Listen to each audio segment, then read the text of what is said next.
The train hissed to a stop in Cheyenne, Wyoming Territory, 1875. Steam and dust swirled through the platform, swallowing the clatter of boots and wagon wheels. In the middle of the chaos stood a young woman in a crumpled white wedding dress, clutching a telegram with trembling fingers. Abigail Warren had come over 1,000 miles from Boston for a wedding that would never be. The telegram was cruelly brief: marriage arrangement terminated. Do not come. Family circumstances changed. At 23, Abigail had staked her future on that promise.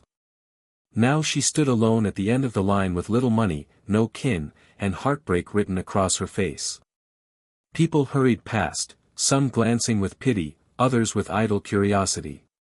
A station attendant paused. "Miss, are you all right?" Abigail forced her shoulders straight. "Yes, thank you. I only need a moment." A moment to accept she had been cast aside like an unwanted parcel. To decide whether to return east in shame or vanish altogether. Before she could gather her trunk, a commotion erupted nearby. Two little girls with copper-colored hair darted through the crowd, their laughter cutting through the noise. "Aurora! Adeline! Come back here this instant," a man's deep voice boomed. A tall, broad-shouldered man pushed through the crowd after them, his face sundarkened and drawn with exasperation. One girl barreled into Abigail, nearly knocking her off her feet. "I am terribly sorry, ma'am," the man said, breathless. His eyes were startling blue beneath the brim of his hat. They flickered over her torn dress, the telegram, her pale face. "Are you waiting for someone?" Before Abigail could answer, the station master called, "Last boarding for Denver. All aboard." The stranger's gaze dropped to the paper in her hand. Realization softened his features, not just sympathy, but understanding. "You've been left at the altar," he said quietly. Abigail flinched. "That is hardly your concern, sir." He adjusted the squirming child in his arms. "Forgive me. I'm Quinn McKenzie.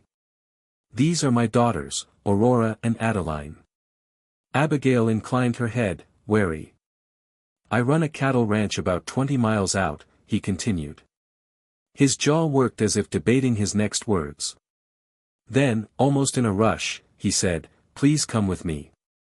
My girls need someone like you." "Sir," she stammered, "we've only just met." "I'm offering you work," Quinn clarified. "As a governess. Room, board, fair wages.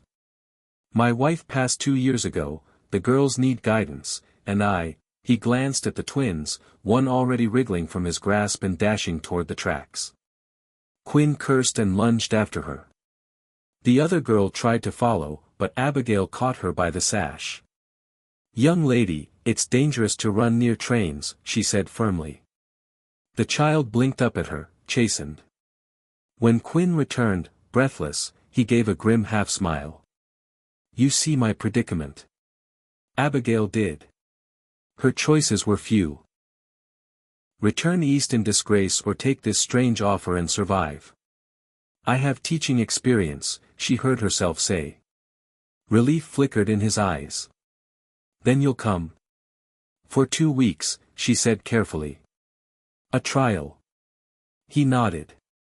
"Fair enough. My wagon's outside." As he lifted her trunk, the twins circled Abigail, tugging at her wedding dress. "Are you a princess?" one asked. "No," she murmured. "Just a lady dressed for a special day that didn't happen." Outside, the wagon waited, sturdy but worn. Quinn helped her aboard. As they rolled away, Abigail glanced once at the departing train, the last link to her old life vanishing in a cloud of smoke. 3 hours later, the McKenzie ranch appeared against the horizon, a solid log house surrounded by rolling hills and grazing cattle. "It's lovely," she said softly. "My father started with 50 acres and 10 head, Quinn replied with quiet pride. "We've grown some since." A plump woman hurried from the porch, wiping her hands on her apron. "Quinn McKenzie, what have you done now?" "This is Miss Abigail Warren," Quinn said. She'll be the girl's governess. The woman's brows rose. Dressed like that? Abigail flushed. It's a long story. But I assure you, I'm qualified. Her expression softened. I don't doubt it, dear. Come inside. You look half-starved. For the first time that day, Abigail felt a flicker of safety. By dawn, she awoke to the crow of roosters and the distant low of cattle. 2 copper-haired whirlwinds burst into her room. Miss Warren, you're still here. Aurora cheered. Yes, Abigail laughed. And today we begin lessons. But next time, you must knock first. Why? Adeline asked. Because it's polite, Abigail said gently. It shows respect. The girls exchanged puzzled looks, then giggled. Abigail smiled, she had her work cut out for her. Breakfast was lively. Quinn sat at the head of the table, ledger open, coffee in hand. He glanced up as the twins chattered about calves and creeks. Abigail listened patiently, her presence bringing a warmth the home had long missed. Afterward, Quinn saddled a gentle mare. You ever ridden before? Only side saddle in Boston, she admitted. Not out here, he said firmly. You'll ride proper. As they rode across the wide Wyoming range, Quinn pointed out pastures and water sources. The twins filled the silence with proud tales of frogs and rolling hills. When they stopped by a creek for lunch, he grew quiet. Your wife, Abigail said softly, they say she told the best stories. Quinn's expression eased. Martha. Fiery woman. Met her at a barn raising, told me I was stacking hay wrong. I knew then I'd marry her. He smiled faintly. She sang to the girls every night. Read to them from anything she could find. She must have been remarkable. She was, he said, voice low. Pneumonia took her. Winter before last. I'm sorry, Abigail said. He nodded, staring at the water. When I saw you at that station, I thought, maybe Providence stepped in. That night, Abigail told the twins a bedtime story about 2 brave princesses guarding their kingdom. When they finally slept, she found Quinn at the table. I meant what I said, he told her. If you wish to leave after your trial, I'll see you safely east. Abigail met his gaze. You don't owe me explanation. I'll stay, for now. Weeks passed into months.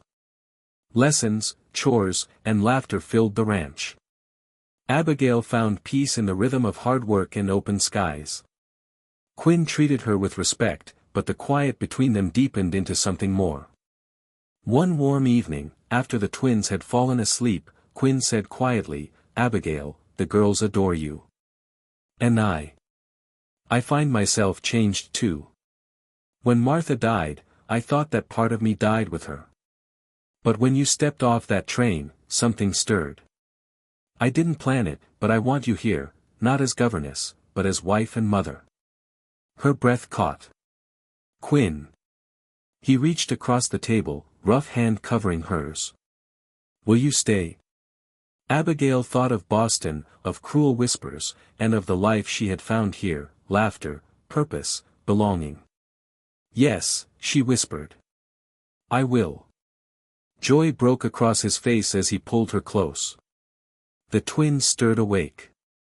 Papa, what's happening? Quinn smiled. Girls, Miss Warren has agreed to marry me.